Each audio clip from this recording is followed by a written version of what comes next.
আমারটা ধরার দায়িত্ব তোমার, তোমাকে দেওয়ার দায়িত্ব আমার। এসব কি অলক্ষণে কথা বলছো তুমি? আজকের ঘটনা কি?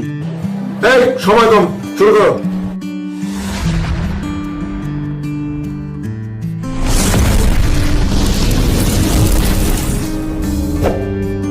যেমন তেল ছাড়া গাড়ি চলে না, তেমনি দুধ ছাড়া কলা চলে না।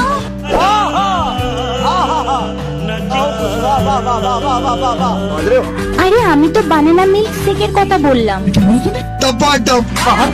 अच्छा हमको सिखा रिया है। বসো এখানে। আজকে থেকে আমাদের নতুন জীবনের শুরু হলো। রুকো যারা, সবার করো। তোমার বাড়িতে নিয়ে যাবে না? বাড়ি?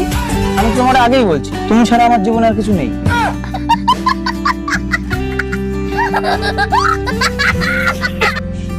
একমাত্র মেয়েরাই পারে। ওফ, সোজা আঙুল